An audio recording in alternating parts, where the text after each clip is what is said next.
Hello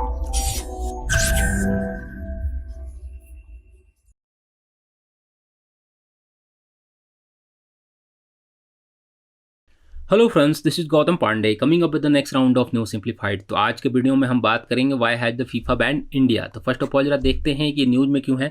देखिए, recently हुआ क्या है कि फीफा ने एक ऑफिशियल अनाउंसमेंट करके ये बताया है कि उसने ऑल इंडिया फुटबॉल फेडरेशन, जिसे शॉर्ट फॉर्म में AIFF के नाम से जानते हैं, उसे बैन कर दिया है। मीन्स इंडियन फुटबॉल फेडरेशन को फीफा ने बैन कर दिया है। और इसके पीछे कारण बताया है फीफा ने, जो ऑफिशियल स्टेटमेंट में बताया है, ये बताया है थर्ड पार्टी का इन्फ्लुएंस बताया है। तो इस वीडियो में हम इस न्यूज़ से रिलेटेड सारी बातों को समझेंगे आखिर फीफा क्या है और AIFF को बैन करने के पीछे कारण क्या रहा है, क्यों फीफा ने बैन किया है, क्या ये बैन लंबे समय तक चलने वाला है या उसका कुछ टाइम बाउंड है, आखिर ये बैन कब हटेगा और ये बैन के क्या क्या इम्पैक्ट होंगे, हमारे जो ऑल इंडिया फुटबॉल फेडरेशन है उस पर क्या इम्पैक्ट पड़ने वाले हैं, हमारे जो एथलीट है उन पर क्या इम्पैक्ट पड़ने वाले हैं। इन सारी बातों को इस वीडियो में हम डिस्कस करेंगे। तो आगे बढ़ने से पहले जरा हम फीफा के विषय में समझते हैं। देखिए, फीफा की बात करें तो आप सभी लोग क्रिकेट से ज़्यादा अवगत हैं। जो लोग फुटबॉल को पसंद करते होंगे उन्हें फीफा के विषय में जरूर पता होगा। फीफा जस्ट लाइक ICC की तरह है। जैसे ICC हमारे वर्ल्ड में जितने भी क्रिकेट होते हैं उसे रेगुलेट करती है, उसी तरह फुटबॉल मैचेज वगैरह जितने भी होते हैं उसे रेगुलेट करने का काम फीफा करती है। अगर फीफा की बात करें तो फीफा का फुल फॉर्म होता है federation international the the football association, और ये 1904 में एस्टेब्लिश हुआ था।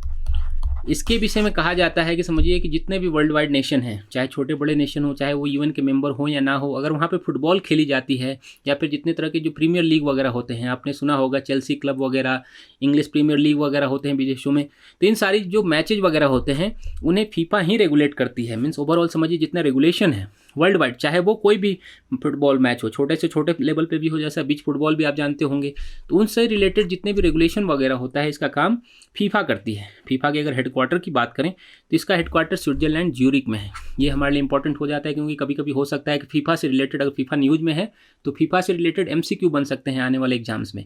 तो अब जरा आगे बढ़ते हैं हम कि आखिर ऐसा क्या हुआ कि फीफा ने AIFF को बैन कर दिया। देखिए, इसके लिए पहले बैकग्राउंड को समझते हैं। देखिए, बैकग्राउंड की बात करें तो जो अपने ऑफिशियल स्टेटमेंट में फीफा ने बताया है, इसमें उन्होंने बताया है 2 मेन रीजन बताए हैं। एक तो बताया है कि थर्ड पार्टी का इंटरफेरेंस है ज़्यादा यहाँ पर, और दूसरा बताया है जितना भी COA का जो डेविएशन है, रोड मैप है, उसका कारण बताया है। तो इसके लिए जो बैन है उसको समझने से पहले जरा उसके बैकग्राउंड को समझते हैं कि आखिर क्यों बैन लगा है। अगर देखिए, इसके पीछे सबसे बड़ा रीज़न बताया गया है इस पर्सन को। देखिए, इनका नाम है प्रफुल्ल पटेल। ये हमारे जो ऑल इंडिया फुटबॉल फेडरेशन है IFF, उसके ये चेयरपर्सन थे 2020 में।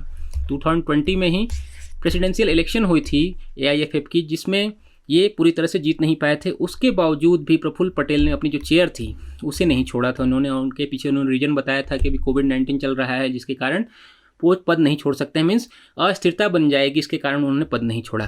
तो क्या हुआ कि बहुत सारे लोग इसके अगेंस्ट में सुप्रीम कोर्ट चले गए। सुप्रीम कोर्ट में बहुत लंबे समय तक ये बैटल चला, समझिए 2 ईयर्स तक चला है।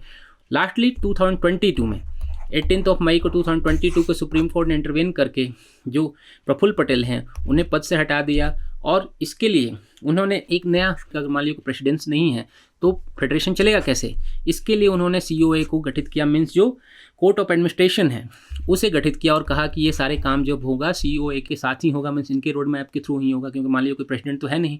तो यहाँ से पूरा का पूरा मामला शुरू हुआ। जैसे ही सुप्रीम कोर्ट ने ऑल इंडिया फेडरेशन के जो चेयरपर्सन हैं उन्हें हटाया, यहाँ पर कहा जाता है कि जो ये पर्सन हैं प्रफुल्ल पटेल जी, इनकी फीफा में बहुत पहुँच भी है क्योंकि ये वहाँ पे काउंसिल मेंबर भी हैं।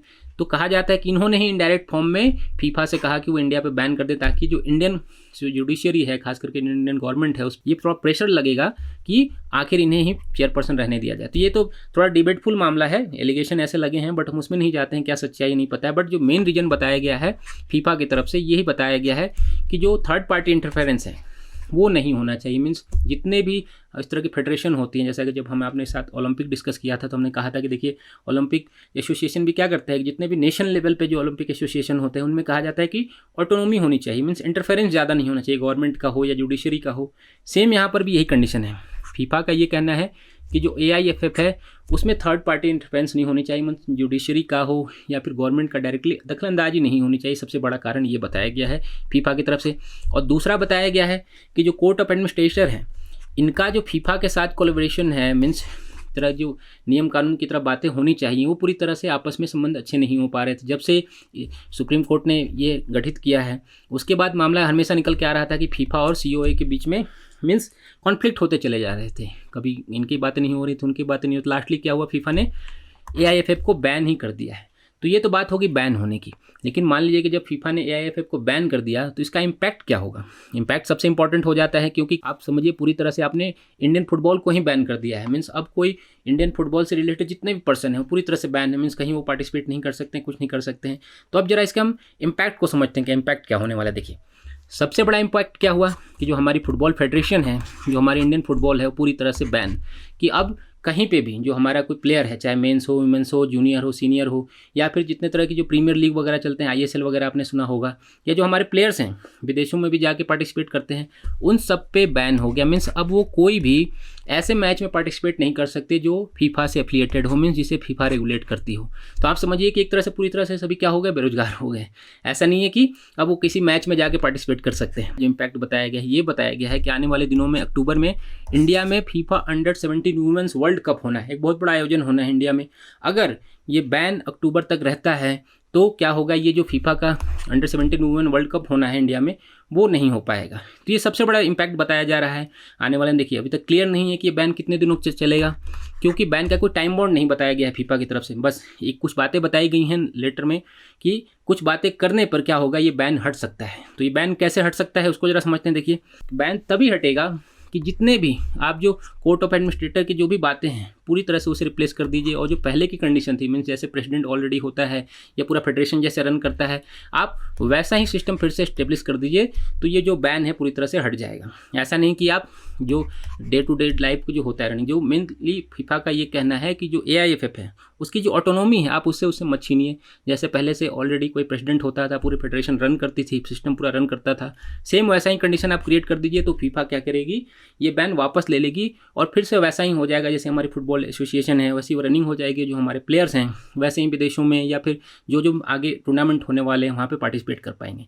तो अब बात आती है ये समझना कि क्या ऐसा पहली बार हुआ है कि फीफा ने किसी नेशन को बैन किया है। देखिए ऐसा बिल्कुल नहीं है।